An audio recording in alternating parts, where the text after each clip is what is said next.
What is it about the atmosphere in the Israeli society that allows these radicals to walk so safely on the main road and allowing these events to take place?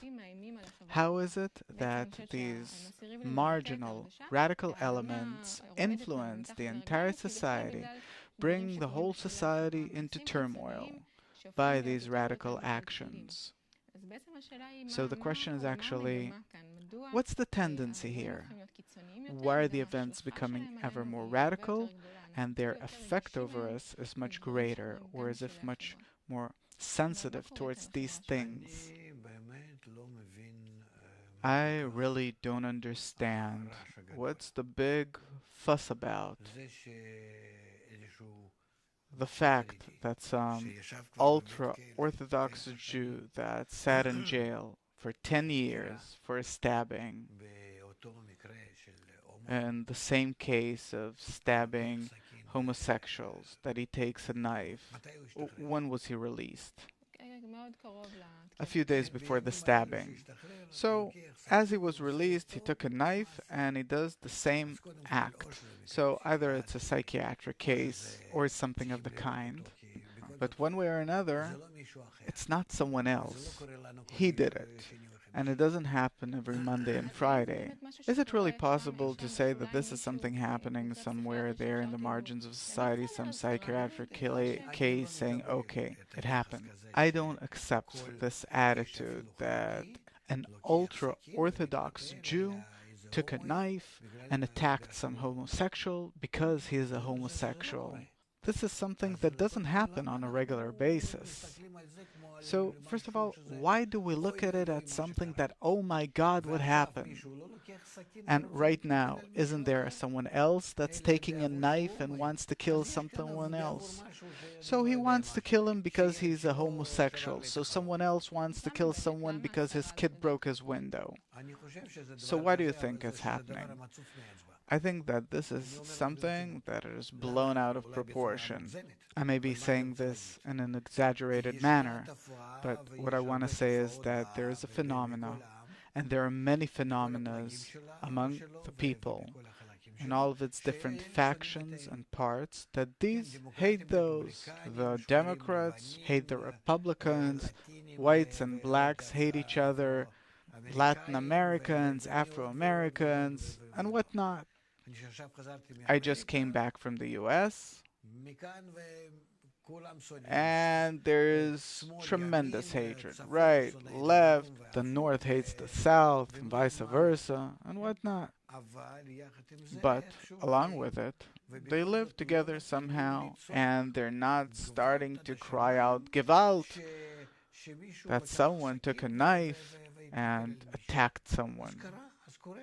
It happens, and especially that we see that the person himself is the case.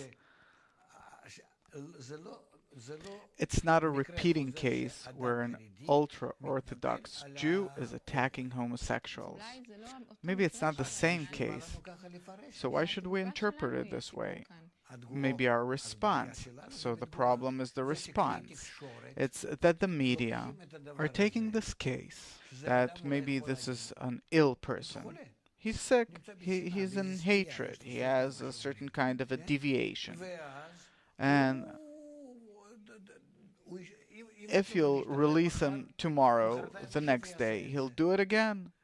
So either don't release him or put him under surveillance.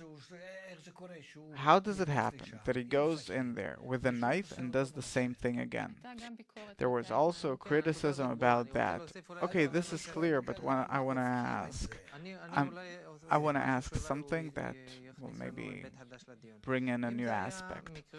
Where it was a case of some crazy person that was released from prison and there was a problem with security, okay, but 5, 6 hours later, another case where a group of Jews go and throw Molotov cocktails at a Palestinian home, kill a year and a half old baby. But why are you connecting these cases? I'm not connecting. Life did. And so in a few hours, Jews that are not connected, or maybe they are, I don't know, and probably from different factions within Judaism, do the same. I don't agree with something that I see, and I go and kill people because I think I'm right and they're wrong. So the shock is about the coincidence that both these things happened less than a day apart. I think that a Jewish person should get up in the morning and ask, what is this? Does a Jew do something like that? In the name of the king, the Messiah? This is what they wrote on the wall, the graffiti they left, in the name of the Israeli Torah. Mister, I don't want to hear about the Israeli Torah, but they wrote there. You want to hear my response? You finished? You asked, what am I shocked about? I told you. I don't want to hear the house of Israel, Israel, Jews, state of Israel, the Torah of Israel. These things don't exist, and therefore don't shove them. Did you tell me about them during the 12 years that I was in school? No. Did you tell me about them through the media during my life that now I'm 70? No. So why are you suddenly saying Israel, Jews, merciful, the people of Israel, the house of Israel, and something? Where are you taking these words from? How are these words related to our president? Is he Jewish? He raised us, he educated us this way to be Jews, so afterwards he can come and say something, and if so, then he has to take this responsibility upon himself because he stabbed. He's responsible for the people. You're turning things upside down. I don't accept it. I hear rubbish in what you're saying. Rubbish. First of all, these cases are not connected to one another. That these hate these and those hate those, yes. If Arabs do it to Jews, it's okay. If Jews do it to Arabs, no, why? How could it be? These are Jews. Why? How come? Why are there different standards? How is a Jew today different from an Arab? He got the same education, same upbringing. What? Simply so. From school. What education in school? Hamas have summer camps how to kill Jews. In Israel, I never saw. Maybe now there already is because it's a fact that they killed. But this is why you're so in shock. You're not? No, I'm not. So please explain, how does it happen that Jews, how did it happen that in one day, different Jews killed? I don't want to hear 7 hours. I don't want to hear the connection between these two things. It's nonsense. It's a coincidence? It's not even a coincidence. Don't put these things together. First of all, prove, then talk. Prove what? And if there will be a difference of 2 or 3 months, then that's something else. Nonsense.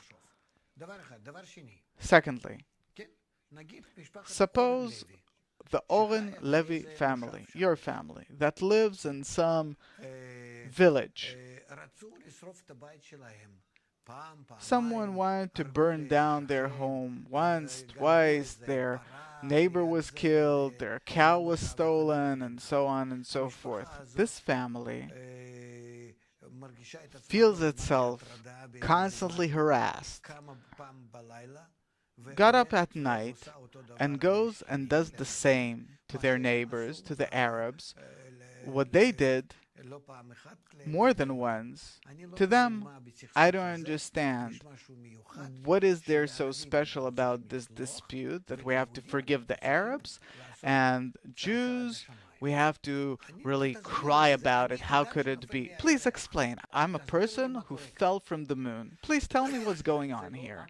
Isn't it a people as all people, the Jews? Yes, they are.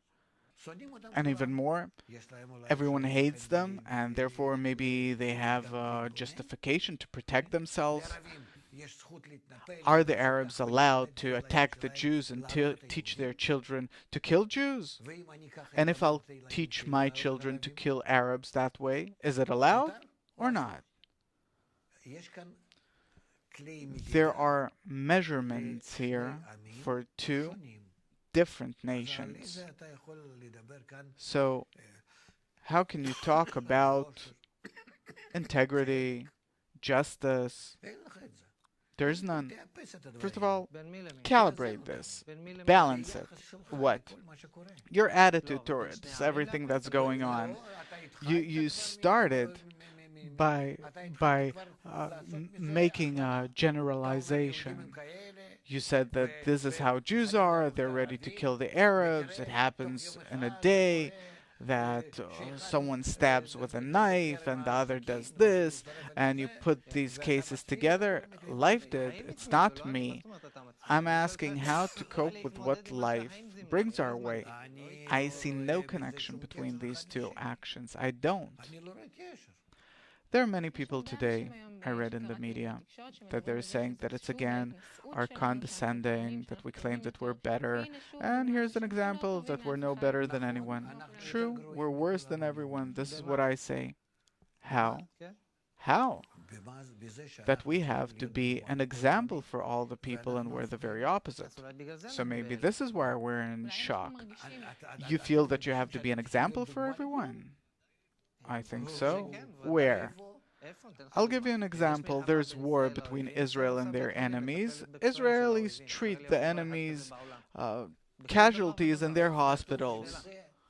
You're really falsifying everything from beginning to end, because it doesn't say anywhere that you have to cure them. I don't know whether it says or not. Mister, if you're talking about the people of Israel, about the Torah of Israel, then you have to also talk about the Israeli laws. Otherwise, you take other rules and you make a whole porridge out of it.